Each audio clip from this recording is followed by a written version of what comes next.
Thanks. It's my pleasure to introduce our speaker, Scott Conn, today. So Scott joined us as a grad student in the Environmental Science and Engineering program here in 2020. He came from Edinburgh with a master's in theoretical physics, and you'll see that shine through in the talk, I think. I don't know if you remember anything from 2020, but I remember that Scott probably set the record or became the first person to actually start a PhD at Caltech while living in Scotland. So he made it here eventually in person, and it's been such a blast working with him. He's interested in understanding the fundamentals of the dynamics of the upper ocean, as well as how the ocean plays more broadly as part of the climate system. So Scott, without further ado, congratulations, and I'm excited to hear your talk. Okay, well, hi everyone. Thanks, Jürgen, for that introduction. And so what you're looking at here is an image of a hurricane from space. And at this point, the storm is roughly 1,000 kilometers in diameter. So what I want to talk to you about today is how we can use quantum mechanics, which is usually our theory of the very smallest things in the universe, to understand how the ocean responds to storms like these. And so that's where the admittedly cryptic title of quantum oceanography comes from. So I'll assume that most people in the room are not oceanographers, and I want to just take a few moments at the start to discuss why you, as someone who lives on land, should care about the ocean. And I have another image of the ocean from space. I want you to ignore the clouds here, and what you'll see is that the majority of this picture is blue. There's a little bit of Antarctica down here in the corner, but the rest of this is the vast Pacific Ocean. And the fact that we live on a planet that's covered in water is really fundamental to our experience living here. The oceans were the cradle of early life, and over the last few thousand years, we've had this remarkably stable climate, in large part because we have oceans, that's allowed human civilization to flourish. And so the oceans have influenced our past. They'll also influence our future. And I'm sure you're all aware that the Earth is warming. And as the Earth warms, we're adding excess energy in the form of heat into the climate system. So this is a plot here of where that energy is going. On the y-axis, we have the excess energy, and on the x-axis, we have time. And everything you hear about global warming, the rising temperatures, the droughts, the heat waves, the floods, that's all associated with that tiny sliver right down at the bottom. That's the warming of the atmosphere. Some energy has gone into the land and into the ice. But what you'll see is that here, and by some estimates, 90% of the excess energy has gone into the ocean. So the ocean is taking up this heat that we're adding to the climate system, and it sequesters it at depth. So the rate of warming that we're experiencing is paced by the climate. And the climate that we experience at the end of the century will depend strongly on processes that are happening in the ocean. So the ocean has influenced our past, and it will influence our future. And the ocean also influences our present.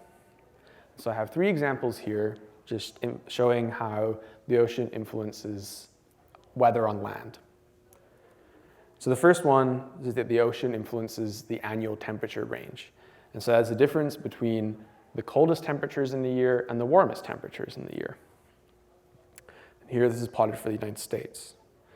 And you can see that these dark colors, the dark brown colors, that's where we have little difference between the hottest and the coldest temperatures. Those are near the coasts. So the ocean is slow to change its temperature. It has this thermal inertia. And if you live near the coasts, you're influenced by that. And the seasonal cycle that you feel is influenced by that. If you live in the deep continental interior, where those purple colors are, it means you have big temperature swings, cold winters and warm summers. And that's because you're far from the moderating influence of the ocean. And so on a very basic level, the seasonal cycle that we experience is influenced by the ocean. Now this next example is maybe a little less relevant for us on the West Coast, but if you live on the East Coast, you care a lot, presumably, about tropical cyclones and hurricanes. So these are storms that are generated over warm surface water. They derive their energy from that water, and they propagate. And sometimes they propagate towards land. So if you want to understand where these storms are going to go, then you need to understand what the ocean is doing to them, how the ocean is fueling them, so that you can predict their path. The final example I have, a little more relevant to California. You've probably heard in the news about these atmospheric rivers that bring moisture and rain to California. That water evaporates into the atmosphere somewhere in the tropical Pacific, is carried over the ocean by the atmosphere, and rains in California. So the amount of precipitation we get here depends on what the ocean looks like in the tropical Pacific.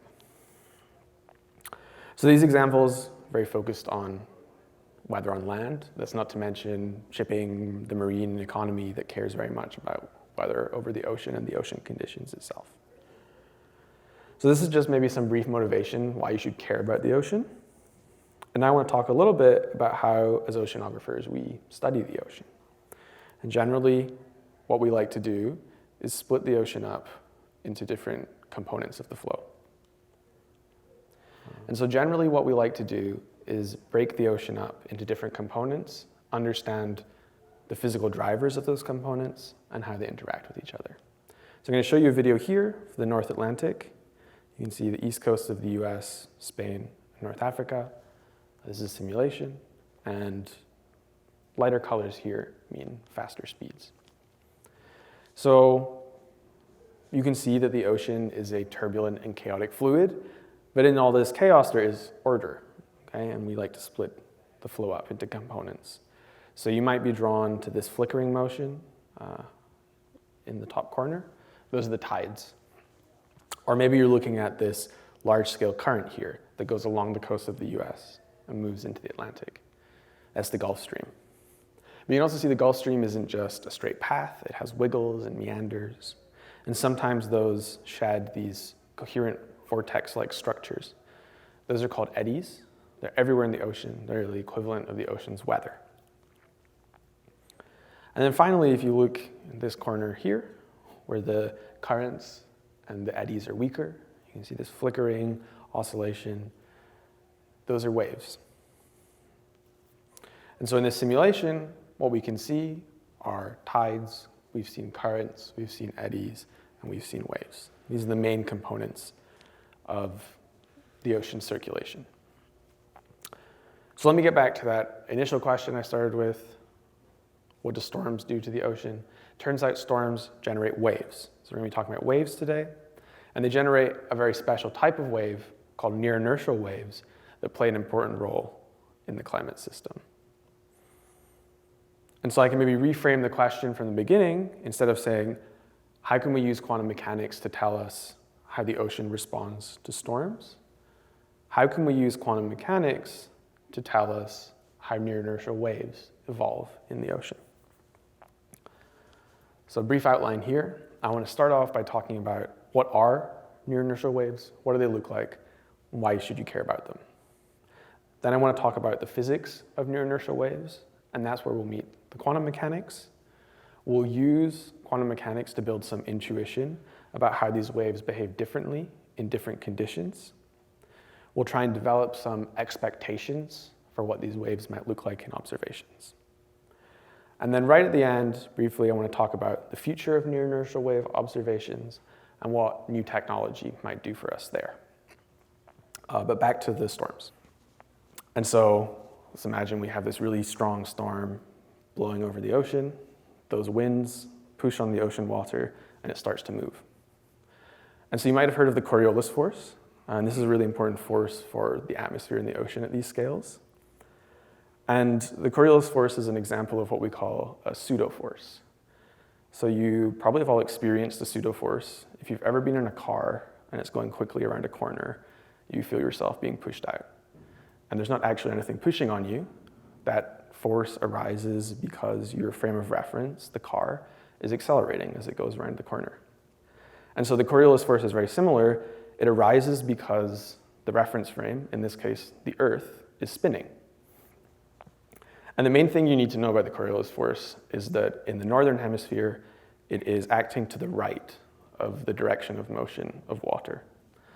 So we have our storm moving over the ocean. It starts pushing the water, and then the water starts to move. Where the Coriolis force is acting to the right, and so that's going to cause the water to deflect, and it will turn. But the Coriolis force continues to act to the right, and so it pulls the water around. And so as the storm passes over the ocean, it sets the entire ocean moving in these big circles. And those are what we call inertial circles. And that is the signature of these near-inertial waves. So these inertial circles, the frequency that the water goes around in, we call either the Coriolis frequency or the inertial frequency. And so that's where the name near-inertial waves comes from. We call them near-inertial because they have a frequency that's very close to that inertial frequency. And we'll see a bit later what generates those small differences there. And so we have these storms passing over the ocean. They start up this ringing, okay? They resonantly excite these near-inertial waves. And so because these near-inertial waves are resonantly excited, it means they are very strong, and they are pretty ubiquitous in the ocean as well. So one way that we can try and visualize these waves is by using what we call drifters. So there's a picture of a drifter in the top right here. It is some device we put in the ocean, it floats, and it moves around with the currents. And then it sends its location to us via GPS, and from that we can work out the ocean velocity. So I'll show you an animation of all the drifters in the North Atlantic Ocean. So here we have the east coast of North America again. And this is going to be from the winter of 2021 into 2022. So what you should see is that these drifters have very different types of trajectories. So you might see some where they have these long streaking trajectories, for example, up here. And if you remember from the animation I showed earlier, that's where the Gulf Stream is. So drifter is getting caught in the Gulf Stream and it's moving them along very quickly. You might also see some drifters that appear to go around in big circles. That happens when they get trapped in eddies. Okay, so remember, eddies are like these vortices everywhere in the ocean, equivalent of the weather. And then you should also notice that some of these trajectories have a little jitter to them. And that is near-inertial waves. At this scale, it's a little hard to see. So what we can do is we can zoom in on one individual drifter as it moves throughout the ocean. And you'll see that eventually it starts to undergo here these big inertial circles. So that is a signature of the near-inertial waves. As it moves through the ocean, sometimes they can look a little different. So here, for example, they start to look like cusps. Just depends what the rest of the flow is doing. So the amplitude can change as it moves throughout the ocean, depending on spatial variability in the waves, and also whether there are storms generating the waves or not. But if you look at almost any drifter, you can see some evidence of these inertial circles. Okay, so the waves are pretty ubiquitous in the ocean. We can take the observations we have from all of the drifters all over the globe since we started putting them in the ocean and try and calculate the kinetic energy associated with these waves mapped globally. So here's that map. Darker colors mean stronger waves. The equator here is masked out for technical reasons that we don't need to go into. And what you see is that in almost all of the ocean, you have these near-inertial waves. You can probably see that they're enhanced in the Pacific Ocean, a little bit in the Atlantic Ocean, and then down here in the Southern Ocean. Those are the regions where you have the strongest storms. Okay, so just stronger storms in the ocean are giving you stronger near-inertial waves. So this is very much what happens if we look down on the surface of the ocean. What do these waves look like? But I'm sure if I say waves in the ocean, most of you are thinking about waves on the beach. So I want to spend a little bit of time talking about what do these near-inertial waves look like vertically, in the vertical.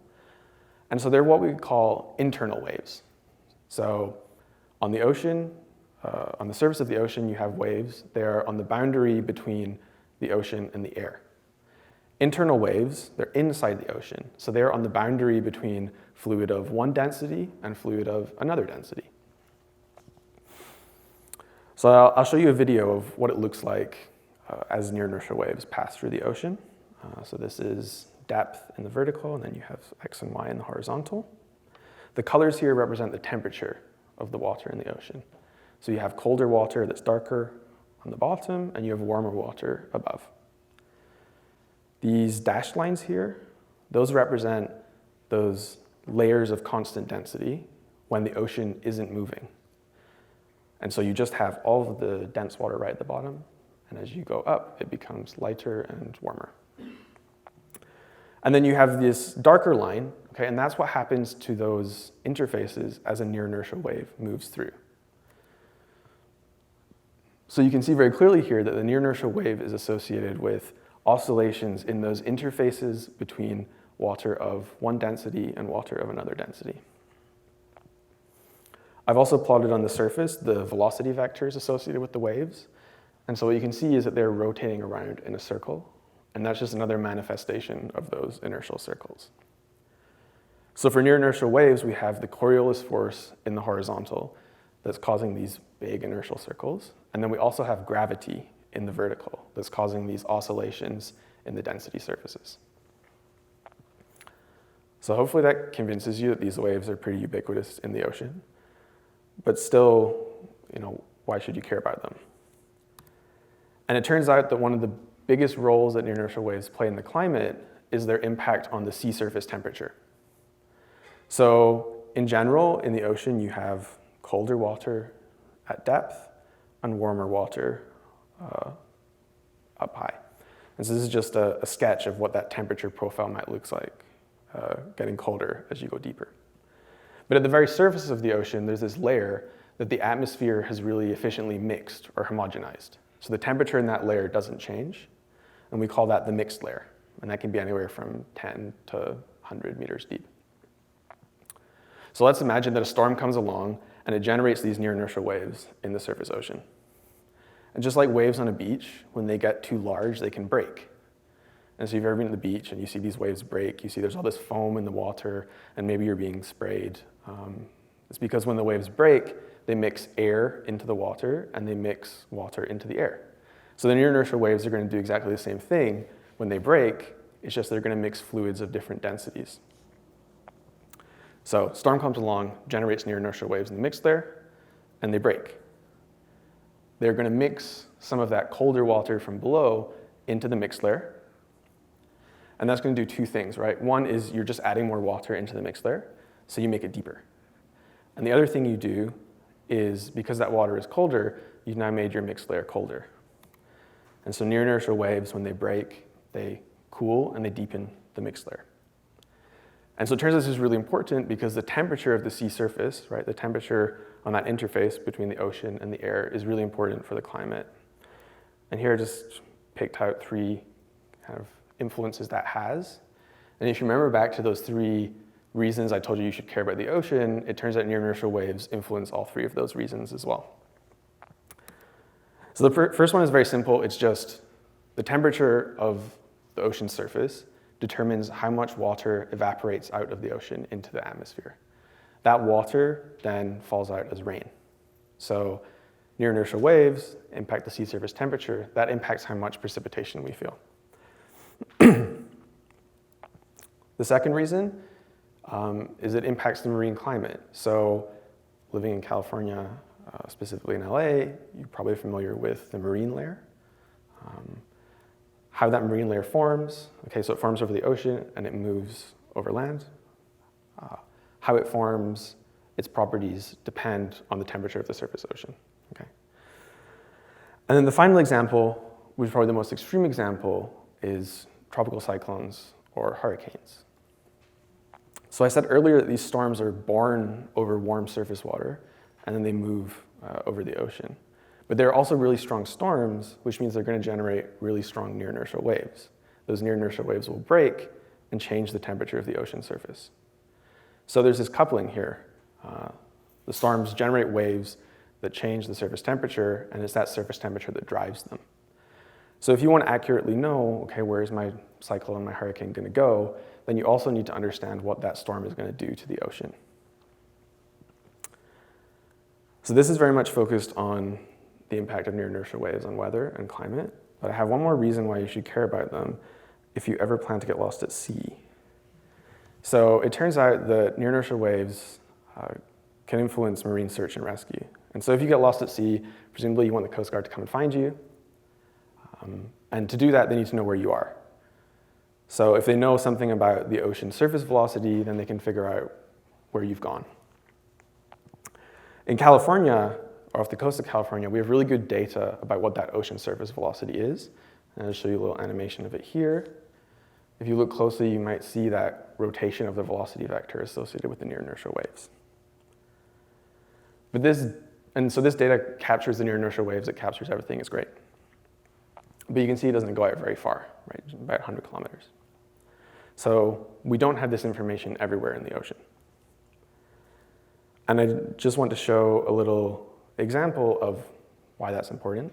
So let's imagine you are this black dot here and you get lost at sea. And so you want the Coast Guard to come and find you. They don't know exactly where you got lost, so they say, okay, probably they got lost somewhere in that square there. And then if we know what the surface velocity is, we can determine how that square will move in time and define some search area. So what I'm going to do is show you an example in red of what that search area looks like when you use the data that has the near-inertial waves. And then I've also done an example where I've taken the near-inertial waves out of that data, and we'll see what happens to the search area. Okay, so the one in red with the near-inertial waves, you see it's being moved around in these big inertial circles, whereas the blue one that doesn't have the waves doesn't move as much. And you can see that at the end here, you, the black dot, you're not in the search area for the one that didn't have knowledge of the near-inertial waves. And so the displacement that you see, right, those inertial circles because of the near-inertial waves can drastically alter the search area. And so this is, caveat, this is a very quick example that I coded up in an afternoon on my laptop, and presumably the Coast Guard does something a little more complicated. But the point still stands that these displacements can be large, and you want to know something about what those near-inertial waves are doing. Okay, so that's maybe why we care about the near-inertial waves. And if we could understand near-inertial wave physics, then we predict all of these impacts that the waves have, and we're done. And so one of the ways we might want to try and understand the physics of near-inertial waves is by observing them, by going out into the ocean, looking at what they're doing, and learning. But it turns out that near-inertial waves are actually really hard to observe.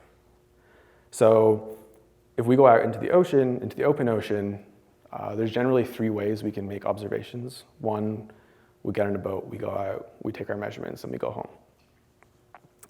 The second, you can get satellites to observe the ocean from space. And the third option is you get some measurement device, you put it in the ocean, and you go away. It floats about in the ocean, it takes its data, and it sends it back to you. And it turns out that currently, and I'll talk a little bit about why this is later and maybe push back a little bit about why that has to be. But currently, we don't observe near-inertial waves from space with satellites. And so we're just left with these 2 in situ ways of measuring the ocean.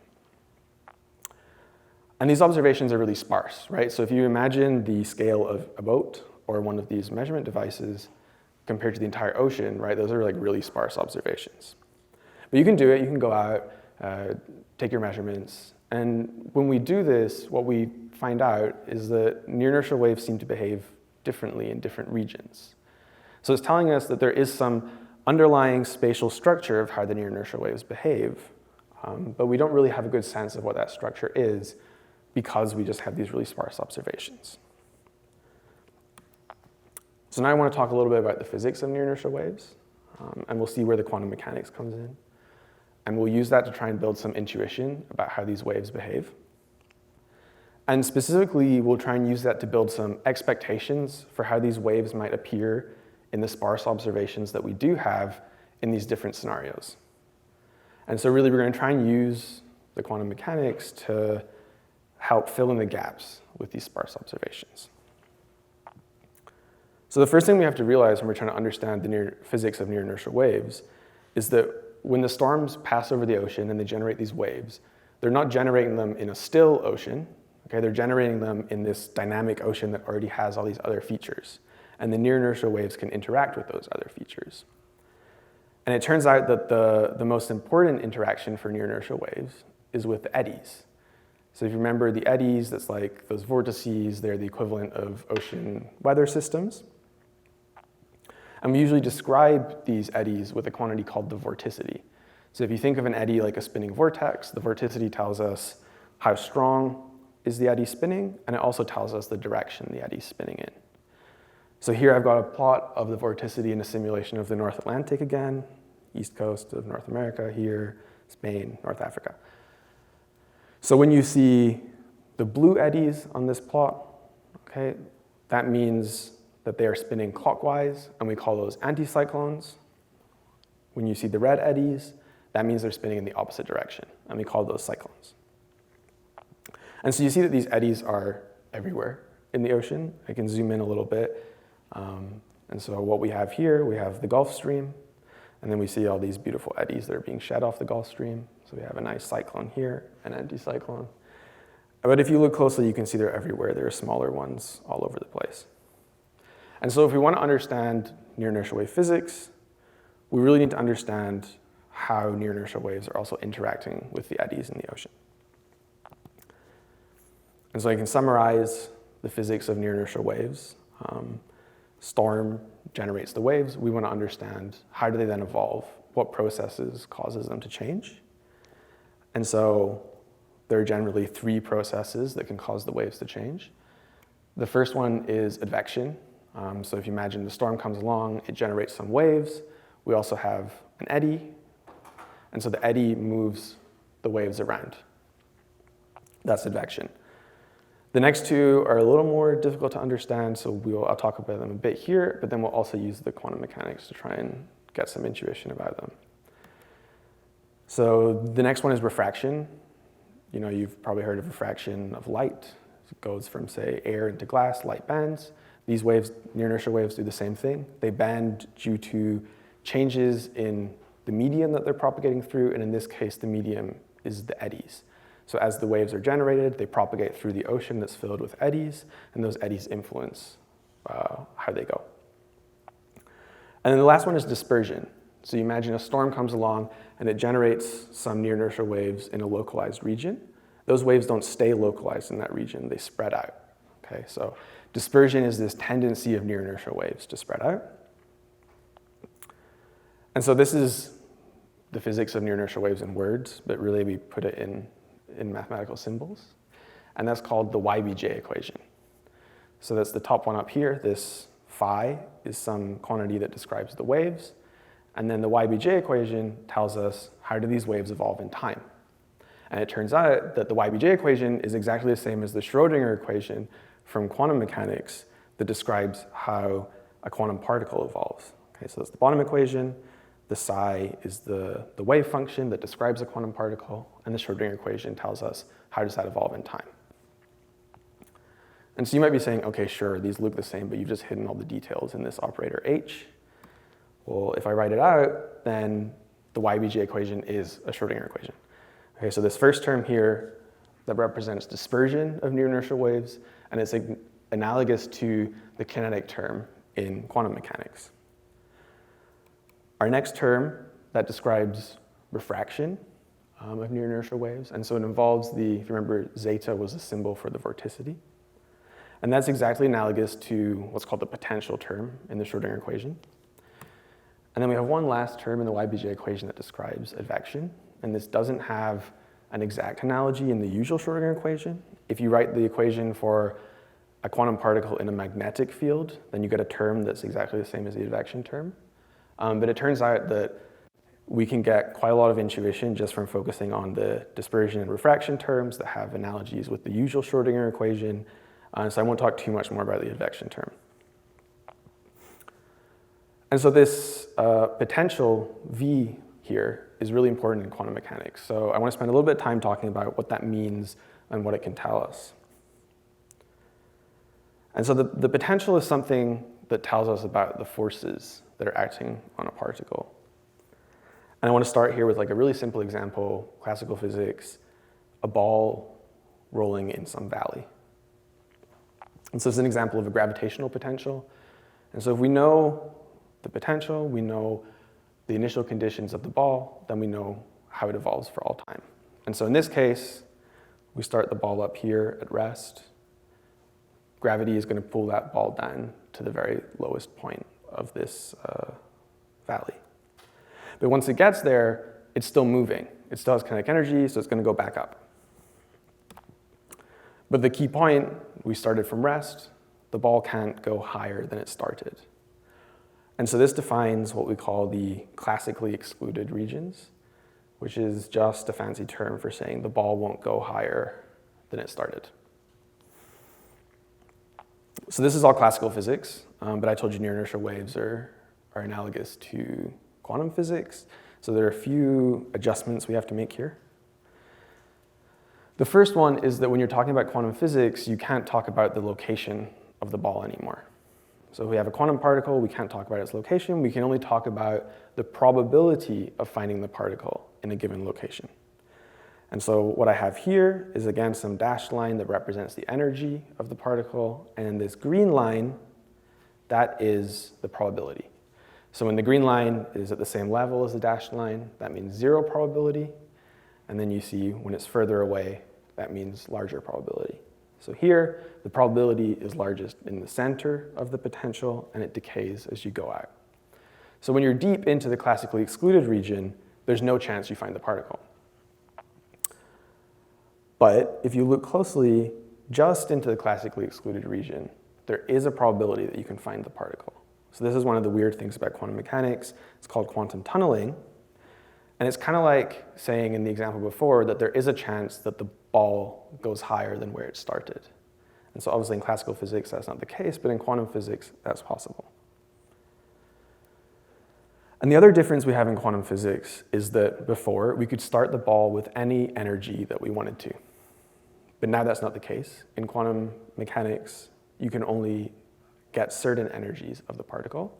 And so we call that quantization. So here I've just plotted a few of those allowed energies and the probability that's associated with them. You can see the probability is different for the different allowed energies. And where its classically excluded region is different as well. And so the last thing I want to talk about here is the impact of the potential. So I have two examples, one where the potential is very deep, very strong, and then one where the potential is weaker and shallower. And so you can see that in the example where the potential is deep, you have confinement. The probability is sharply peaked right at the center of the well. In the weaker potential, you see that there's more of that spreading out. Okay, the tunneling is greater. And so the strength of the potential influences how much of this tunneling, how much of this spreading out that you get. So that's the crash course in quantum mechanics. And now we need to talk about, okay, how do we take what we've learned from quantum mechanics and apply it to the waves? And so it turns out that in the ocean, it's the eddies that act as the potential for the near-inertial waves. And specifically, it's 1/2 of the vorticity of the eddies. So here I've plotted a snapshot looking down on the ocean of the vorticity. You see we have cyclones in red, anticyclones in blue. And it really is this vorticity that maps out the landscape that the near-inertial waves propagate through. Okay? And so we can really think about these anticyclones as being like valleys, and the cyclones as being like these hills. So as the near-inertial waves propagate through the ocean, they're propagating through this landscape that's defined by the eddies. And we also had in quantum mechanics that the energy is quantized. For the waves, what that means is that their frequency is quantized. And so if you remember, I said near-inertial waves, they have a frequency that's close to the inertial frequency, but not quite. Those differences between the inertial frequency, those are quantized. Only certain ones are allowed. And so what we're seeing here for the near-inertial waves is we really have this fundamental fight between two forces that are trying to do something different. Okay, so refraction, remember that's like the potential, that wants to trap the waves into the anticyclones, and it wants to confine them, and it wants to generate structure in the waves. And dispersion, which is analogous to the kinetic term, wants to do the opposite, right? It wants to spread out the waves, it wants to homogenize them. So we have this kind of this fight between these two forces that are trying to do opposite things. And we define or quantify this struggle with a number that we call the wave dispersiveness. It has the symbol epsilon, and it tells us what is the strength of dispersion versus the strength of refraction. And so we can kind of define two different regimes here. One regime you have what we call the strong dispersion regime. It's when this epsilon squared is very large. And so that means that the dispersion is winning against refraction. And so we would expect more of this spreading out kind of behavior. The other option we have is what we call weak dispersion. It's when this epsilon squared is much less than 1. So refraction is what's winning out. And so we expect maybe more of confinement into the potential, so into anticyclones.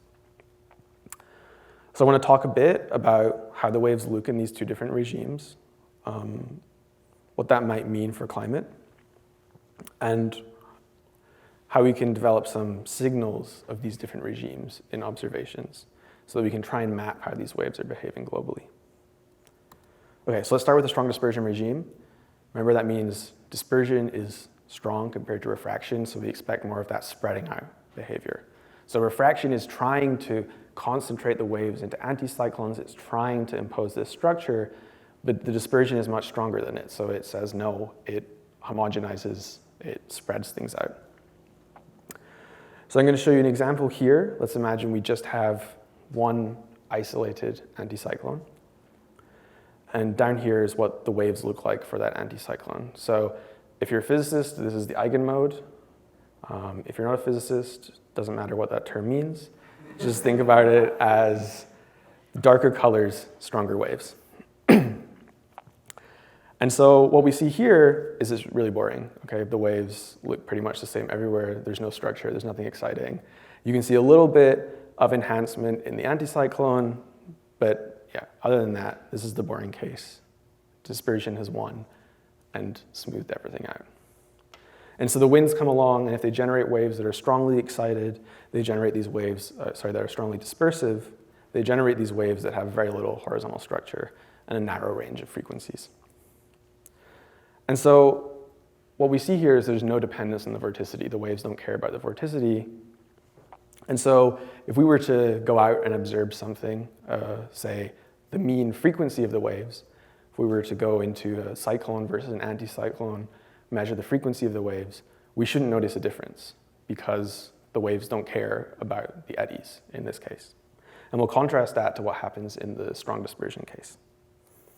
The weak dispersion case. So remember, weak dispersion means now that refraction is winning. So we expect more of that confinement, more of that structure, trapping in the anticyclones. So again, showing the example for one isolated anticyclone. And now you see, these again are the eigenmodes, you see that the winds now excite many different types of waves. They all have different structure and different frequencies. But you see that all of them are kind of trapped in that anticyclone, some more than others. But you get a much more interesting variety of behavior here. And if you're a physicist, you may notice that these look somewhat similar to the eigenstates of the hydrogen atom, and that is not a coincidence. Okay, but what we can see here, right, is that the waves are being strongly influenced by the vorticity. And we should be able to observe that.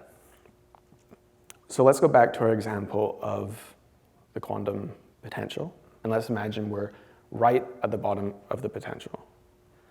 So we can see and observe all of the different energies.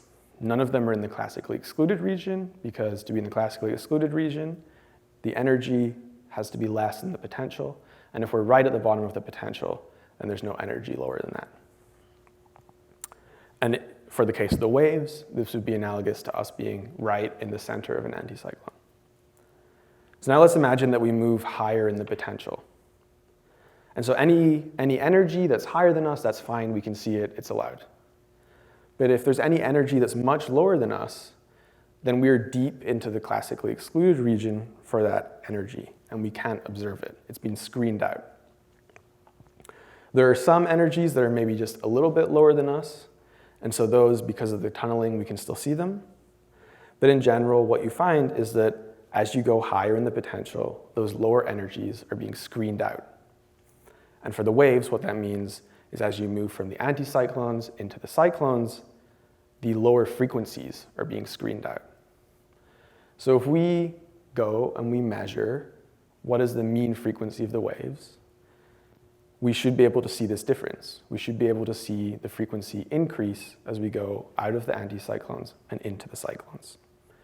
And so for weakly dispersive waves, there should be a frequency shift with the vorticity, and we should be able to observe it. Okay, the frequency shift proportional to the potential. And if you remember, the potential was 1/2 of the vorticity. So if we plotted the frequency shift with vorticity, we would expect a slope of 1/2. And these different regimes will impact how these waves behave in the climate system. Okay, so in one example, if you imagine the storm comes along and it generates near-inertial waves. If those are weakly dispersive, then they get concentrated into the anticyclones. If it's strongly dispersive, they stay kind of large scale and diffuse. Now, if you take the same amount of waves and just concentrate them into an anticyclone, that's a smaller area, and so the amplitude of those waves increases. And so if the amplitude of the waves increases, then you're maybe more likely to get mixing. And so what this means is these two different regimes are going to have very different impacts on the mixing. In one, we may have less mixing and maybe more diffuse. In the other one, we may have more mixing in anticyclones compared to cyclones. And so that mixing is going to have structure at the scale of the eddies. And so just to recap, what we saw is that in the weakly dispersive regime, we should be able to see this frequency shift as a function of vorticity, whereas when we're in the strongly dispersive regime, right, that slope should be 0. There should be no dependence on vorticity. And so this is something we can go out. We have those sparse observations from drifters. We can say, is it in a cyclone, an anticyclone? We can calculate what is the mean frequency, and we can make these plots. And then we can map out the behavior of the near-inertial waves based on this slope globally. And so that's what I'm plotting here. Again, there's some latitudes that are blanked out for technical reasons. And so you can see there's a bit of noise here, but in general, the slope is close to that 0.5 value with those dark red colors. And so what that's telling us is that almost everywhere in the ocean, the near-inertial waves are being organized by the eddies. And you can see maybe there are a few regions, specifically in the North Pacific here, where the slope starts to get weaker, maybe it's even 0. So maybe more consistent with strongly dispersive. That also agrees with experiments done by ships in those regions as well. But what we see is that over most of the ocean, waves are being organized by the eddies, so we expect trapping of the waves in the anticyclones. And so we expect that mixing to reflect that as well. So we might expect differential mixing in anticyclones versus cyclones. So this is just one example of how you can use quantum mechanics to understand near-inertial waves. And if you're a physicist, you can pick your favorite technique from quantum mechanics and probably use it to learn something about near-inertial waves. But for a general audience, I just wanted to pick one example to demonstrate that. And the last thing I said I would talk about is what is the future of near-inertial wave observations. And so if you remember back to the start, I told you that near-inertial waves are hard to observe and that currently we don't observe them with satellites. So I want to talk a bit about why that is and what would happen if we could remove that X here. What if we actually could use satellites to observe near-inertial waves? So generally when we observe the ocean with satellites, what we measure is the sea surface height. So this is called satellite altimetry. So we have some satellite in space, and with some combination of GPS and lasers, we can determine what is the position of that satellite. That satellite then sends a beam of light down, reflects off the ocean, and it comes back. And it measures how long that takes. And by doing that, it can tell you what is the sea surface height. And so it turns out that many different features of the ocean circulation show up in sea surface height. So currents and eddies absolutely do. So what this means is if you have the satellite and it goes over an eddy, it will measure some change in the sea surface height associated with that eddy. And then a quirk of the physics at this scale means that if you measure the sea surface height for the eddies, you can determine what the velocity is for the currents in the eddies. And so that's like really been revolutionary in oceanography and our understanding of how the currents in the eddies behave. Then we also have tides. So that's either the moon or the sun pulling on the ocean. So that absolutely is associated with a signal in the sea surface height. And then finally we have waves, which is a little more complicated. So some waves, yes, we definitely observe them in the satellite altimetry. Others, like near-inertial waves, we don't. And so this is sort of the classical paradigm, is that near-inertial waves have no signal in the sea surface height. But we should be careful about what we mean by no signal in the sea surface height. Okay? And so what we do is we go to our equations and we say, what do we think are the most important things for near-inertial waves? And we develop our theory, and that tells us there should be no signal in the sea surface height. But then we say, okay, well, we missed out some things, there's some smaller contributions, so maybe we go back and we add those in. And when you do that, you find actually there is a signal in the sea surface height for near-inertial waves. It's just very small. So the question is not, do near-inertial waves have a signal in the sea surface height? They absolutely do. The question is, can we observe that signal?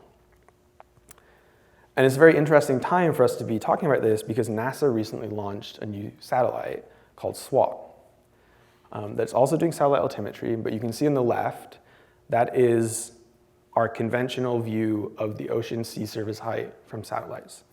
On the right, that's what SWAT sees. So you can see that it's picking up much smaller scale features, much finer features. And so it's a very exciting time because we're like, okay, maybe even if the old satellites can't see near-inertial waves, maybe SWAT will be able to. And so to answer that question, we need to say, okay, well, I said the signal is very small, but what does that mean? What is a number?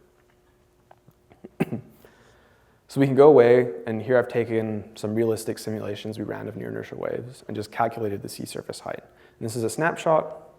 So you can see that this is associated with maybe 1 or 2 centimeter changes in the sea surface height. And to put this into context, the eddies and the currents maybe are kind of like a meter change in sea surface height. So the question is, from space, can we see that couple centimeter deviation that's associated with the near-inertial waves? And so for the conventional altimetry, yeah, probably not. That's going to be quite difficult. But for SWAT, this is right on the cusp of what it should be able to see. So it's very exciting.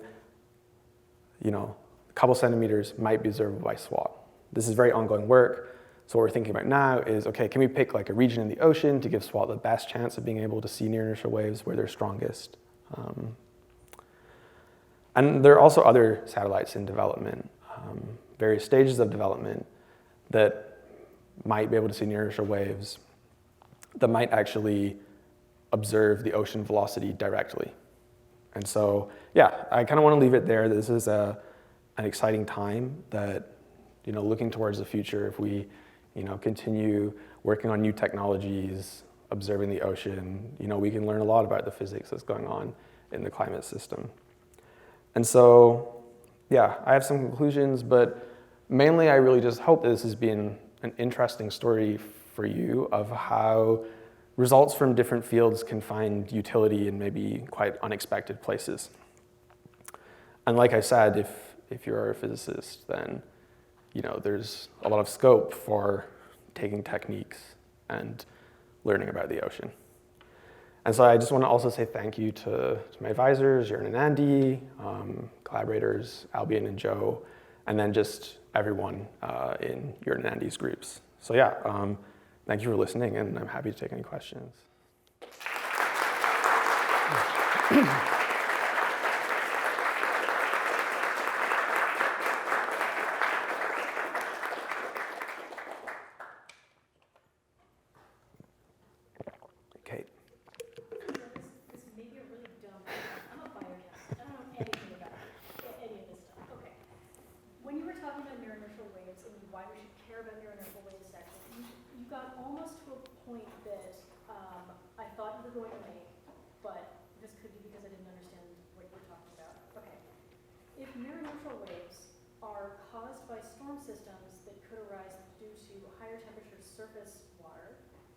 But near-inertial waves also cause more mixing.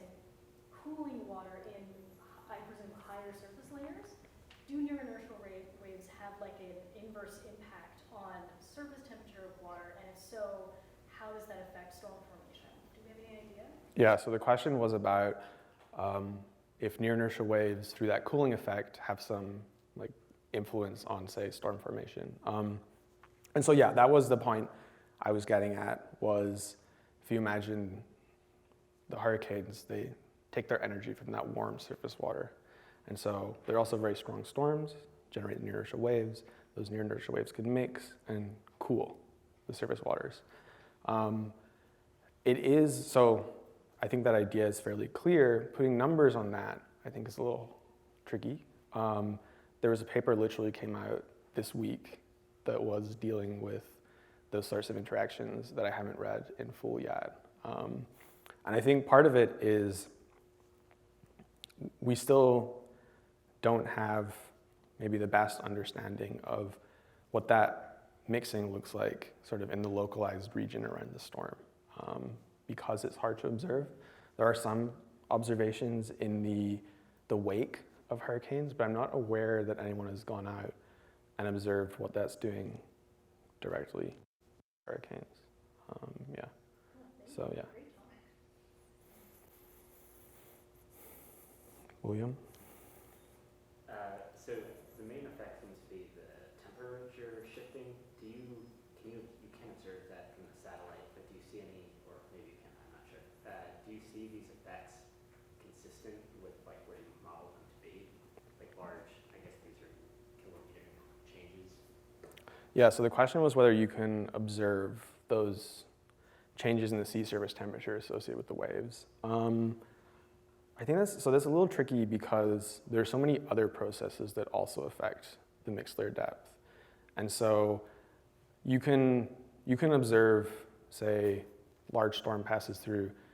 We know that the mixed layer deepens after that. And so we know that that is caused by near-inertial waves. So that part, absolutely, you can observe. There have also been studies that try to answer this question sort of using models. So you take one model, you run it. You take another model, you run it, but you don't add the near-inertial waves to it. And then you can say sort of, on average, what are the differences between those two models? And so when you do that, you can get maybe like 10s to 100 meter differences in that mixed layer depth on average, and maybe a few degrees cooling, again, on average with various spatial patterns. So you can also, I guess, get at it sort of through the modeling. That then gets into the question of how much you trust the models, and there's results sort of showing that you need very high resolution models to get these waves accurate. Ruth? In parts of the ocean where the water that is at depth is warmer than the water at the surface, so the polar regions, does that mean that near-inertial waves could have near-inertial wave breaking could have the opposite feedback on surface beaches? Yes. So the question was, I showed you a region where the surface water was warm and it gets colder as you go to depth, but there are regions specifically in the poles where salinity becomes important, that you can actually have your warmer water at depth and colder water above. And so yeah, and there's this question of, okay, well, you can imagine a feedback. So in the Arctic, for example, you have ice that covers the oceans, and that means you don't get very many near-inertial waves. Now, if you remove some of the ice, you get more near-inertial waves. And so in that case, the mixing would actually warm the surface, which could potentially give you more melting of the ice. And so there have been suggested feedbacks, at least in polar regions, between near-inertial waves and melting of sea ice.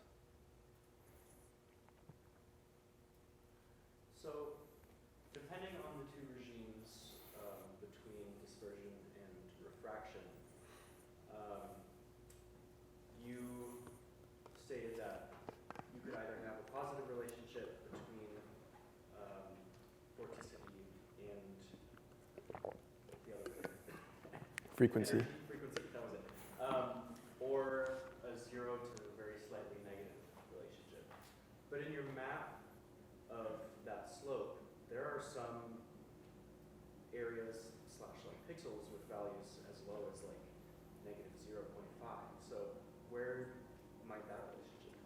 Yeah, that's a very good question. And so I actually meant to update this figure. I didn't end up having time, but to show the question was, in the map of the slope, there were some slopes that appeared to be quite negative. And so where did that relationship come from? Yeah, so I meant to update that figure. I didn't actually have time in the end to indicate the significance of those slopes. And so it's a little bit noisy.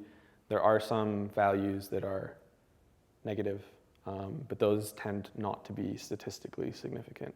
Those big dark red regions are generally the regions of statistical significance. And so, yeah, if we had more drifters, longer data, we could hopefully start to add to the significance in those regions as well.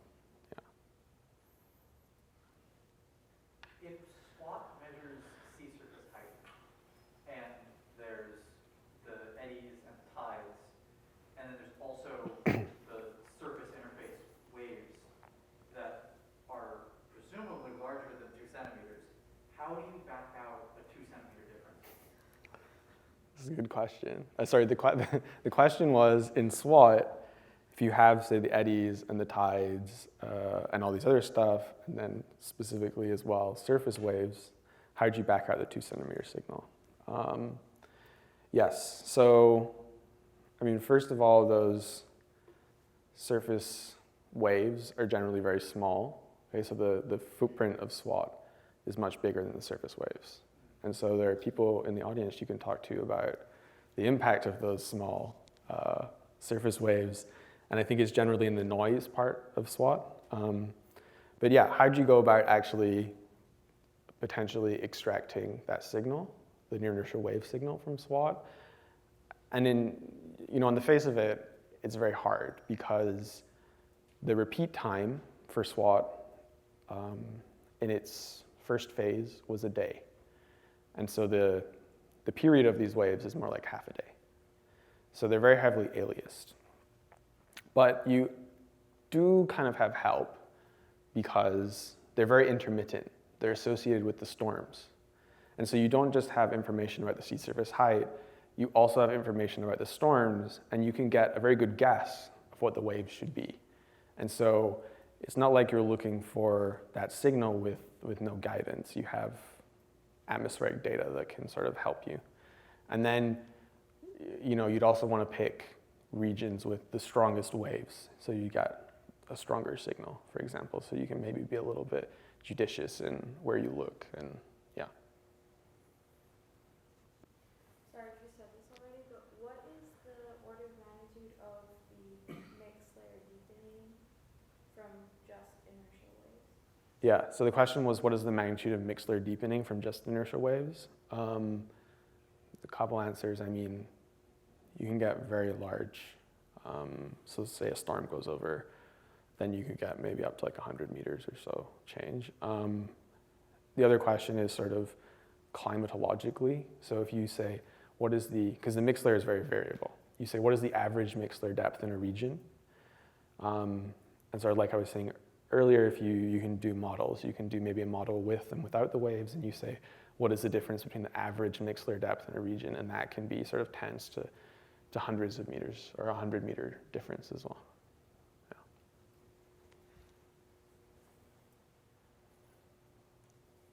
You showed us a movie early on of the Everhart data, which I know is of limited geographic extent. But part one of the question is, can you see any of these effects even in that regional coastal region? And the second is, does the Odyssey mission, which we give its full surface current, sort of allow you to tackle these problems at a global scale? Yeah, so the question was about, first of all, the radar data that I showed when I talked about the marine search and rescue, whether you can use that. And the second question was about this new Odyssey satellite, which will proposes to directly measure the surface currents, whether that can give you information as well. And so on the first one, on the Odyssey mission, I think, yes, that'd be very exciting, because that is, here we're saying, how can you measure this very small signal associated with the near-inertial waves on top of everything else? Because, yes, it's very small. With Odyssey, you're measuring the velocities directly, and the velocities associated with the waves, that's not small. So nominally it appears like that would be the better course of action, that also has the problem of aliasing the waves. So it also, I think, if I remember correctly, would only have a 1-day repeat, but I'm not certain on that. But anyway, the repeat period of the satellite is much longer than the period of the waves. And so you still have this issue of that signal gets aliased. And so, yeah, I think it would be great, but there's also a lot of work to do in understanding how do you take that signal that you see and extract the waves from it. Yeah. And the first question was about, the radar data. Yeah, I haven't used the radar data too much. I think it'd be very interesting. I mean, when you look at it, you definitely see signals of the near inertial waves in it. You sometimes run into problems of just you have a very thin sliver, and so sometimes the dynamics you're looking at might be sort of cut off by that. But I think that as well would be a very interesting line of research, and it's specifically for sort of the impact of the mixing on coastal regions as well.